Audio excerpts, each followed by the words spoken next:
আসসালামু আলাইকুম। এই নিউজটি যে যখনই শুনবেন, যে যখনই বিষয়টি জানতে পারবেন, তাদের কাছে, প্রত্যেকের কাছে ব্রেকিং নিউজ বলে মনে হবে। তার কারণ অনেক বিতর্কিত, অনেক সমালোচিত, অনেক আলোচিত একাত্তর টিভির ব্যবস্থাপনা পরিচালক সাংবাদিক মোজাম্মেল বাবু এবং ভোরের কাগজের সম্পাদক শ্যামল দত্তকে আটক করা হয়েছে। তারা পালাতে গিয়েও শেষ রক্ষা পেলেন না, জনতাই তাদেরকে ধরে ফেলে।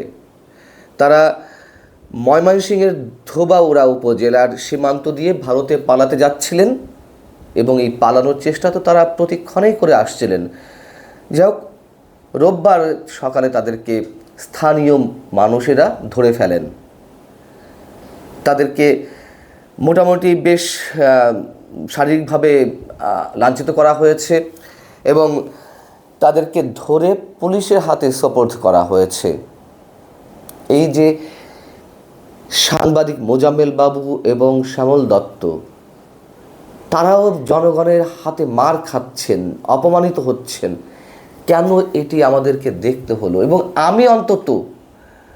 আমি অন্তত এর কারণ হিসেবে বলবো, শেখ হাসিনার যে স্বৈর শাসন, সেই স্বৈর শাসন টিকিয়ে রাখতে স্বৈর শাসনের অন্যতম নায়ক আমার কাছে মনে হয় এই কথিত সাংবাদিকদেরকে। সাংবাদিকতার কাজ কি? একজন সাংবাদিকের দায়িত্ব কি, ভূমিকা কি? তার কাছে কি বিশেষ কোনো ব্যক্তি, বিশেষ কোনো দল বড় নাকি দেশ বড়? কিন্তু দেশের স্বার্থ বিকিয়ে দিয়ে, সমাজের স্বার্থ বিকিয়ে দিয়ে আমরা তো দেখেছি দিনের পর দিন কিভাবে একজন স্বৈর শাসকের তাবেদারি করতে নিজেদের আখের গুছিয়েছেন। মোজাম্মেল বাবু তার সহধর্মিণীকে সংসদ সদস্য বানিয়েছেন, অঢেল সম্পদের মালিক হয়েছেন। শ্যামল দত্ত নানান ধরনের ফন্দি ফিকির করে অঢেল সম্পদের মালিক হয়েছেন। সরকারি বিভিন্ন প্লট তিনি বাগিয়ে নিয়েছেন। সবচেয়ে বড় কথা হচ্ছে কি, দাবিদারি করে, দালালি করে অনেক সম্পদের মালিক অনেকেই হচ্ছেন। কিন্তু তাদের বিশেষত্বটা কি?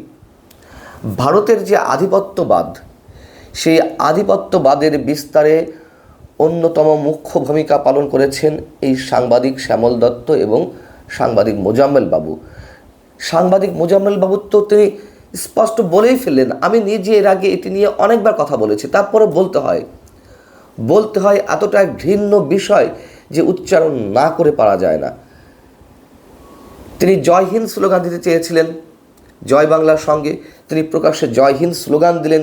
তিনি তৎকালীন সময়ের এমপি মন্ত্রীদের সবক দেওয়ার চেষ্টা করলেন যে কেন জয় হিন্দ স্লোগান দেওয়া হয় না জয় বাংলার সঙ্গে, কেন মুখ কাচুমাচু করতে হয়। তিনি বীর দর্পে, মানে বীরত্বের সাথে জয় হিন্দ স্লোগান প্রতিষ্ঠা করতে চেয়েছিলেন এই দেশে। সাংবাদিক শ্যামল দত্তরাও তাই।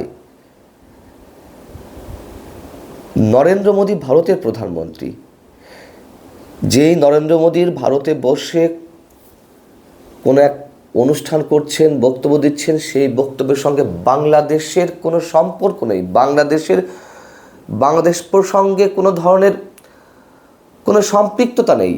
যে অনুষ্ঠানে যদি থাকতো বুঝতাম যে সেই অনুষ্ঠানও লাইভ করা যায় বা সরাসরি দেখানো যায়। এমন অনুষ্ঠানও, নরেন্দ্র মোদীর এমন অনুষ্ঠানও বাংলাদেশে সরাসরি সম্প্রচার করা হয় একাত্তর টিভিতে।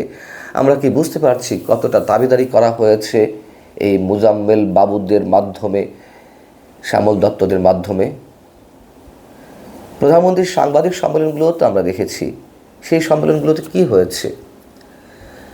দেশের স্বার্থে কোনো প্রশ্ন না করে কিভাবে দেশের যে নানান সংকট রয়েছে সেই সংকট উত্তরণে প্রধানমন্ত্রীর ভাবনা কি, আওয়ামী লীগ কী করতে চায় বা সরকার কী করতে চাইছে, সেই ধরনের কোনো প্রশ্ন না করে আমরা দেখেছি তেলের ড্রাম নিয়ে বসতে। তেলের ড্রামেও কাজ হয়নি। তারা এতটাই কামিয়েছেন এই 15 বছরে, তারা ঘিয়ের ড্রাম নিয়ে বসতেন, এমন অনেকে বলেন, কষ্টে পড়ে বলেন, ব্যঙ্গ করে। হাত কচলাতে যেন তাদের প্রশংসার স্তুতি শেষই হয় না। যারা জুনিয়র সাংবাদিক ছিলেন, যারা মাঠ পর্যায়ের সাংবাদিক ছিলেন, যারা কোনো রকমের যাওয়ার সুযোগ পেতেন প্রধানমন্ত্রীর সংবাদ সম্মেলনগুলোতে, এই মানুষগুলোর কারণে তারা কোনো প্রশ্ন করতে পারতেন না। একটা টেলিভিশনের সম্পাদক, পত্রিকার সম্পাদক কিংবা টেলিভিশনের মালিক, ৭১ টিভির টকশোগুলোর কথা নিশ্চয়ই আমাদের মনে আছে। টকশোগুলোতে বিভিন্ন সেক্টরের এক্সপার্টদের ডেকে অতিথি করে ৭১ টিভির নিজের এজেন্ডা বাস্তবায়নের জন্য অথবা আওয়ামী সরকারের পক্ষে যায় এমন বক্তব্য বের করে আনার জন্য তাদের প্রাণান্তকর চেষ্টা থাকতো। যদি তারা ব্যর্থ হতো, একটা পর্যায়ে সেই অতিথিদেরকে নানানভাবে অপমান করা হতো, তা তিনি রাজনীতিবিদ হন অথবা অন্য কোনো সেক্টরের এক্সপার্ট হন। একটা সময় এই সব অতিথিদের বা এক্সপার্টদের অনেকে ৭১ টিভিতে যাওয়া ছেড়ে দিলেন। আজকের যিনি উপদেষ্টা ডক্টর মোহাম্মদ ইউনূসের নেতৃত্বাধীন যে উপদেষ্টা পরিষদ, তার অন্যতম সদস্য শারমিন মুর্শিদ, তিনি একটি অনুষ্ঠানে, মোজাম্মেল বাবুর একটি নিজস্ব প্রোগ্রাম ছিল এডিটর্স গিল্ড, সেই প্রোগ্রামে তিনি উপস্থিত থেকে সরাসরি মোজাম্মেল বাবুকে উদ্দেশ্য করে বললেন যে, বাবু, তোমাদের প্রোগ্রামে আমরা আসতে চাই না এই কারণে যে আমাদের মুখ থেকে তোমাদের পছন্দ অনুযায়ী বক্তব্য বের করার চেষ্টা করো, এটা তো আর টকশো হতে পারে না।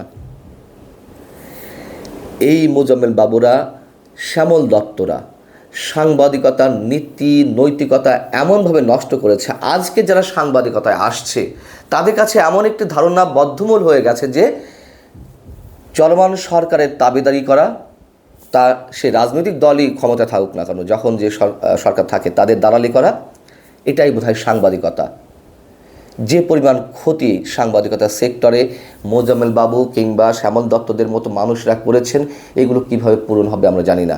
তবে এটুকু বলে রাখতে পারি, আজকে যেমন সরকারের দাবিদারি করার জন্য, ভারতীয় আধিপত্যবাদের বিস্তারের জন্য খুব কৌশলে কিংবা সরাসরি কাজ করেছেন এই সাংবাদিকরা, ঠিক এই মুহূর্তে এসে আমরা ঠিক একইভাবে দেখতে পাচ্ছি পাকিস্তান কিংবা যুক্তরাষ্ট্রের আধিপত্যবাদের পক্ষ হয়ে অনেকেই কাজ করছেন।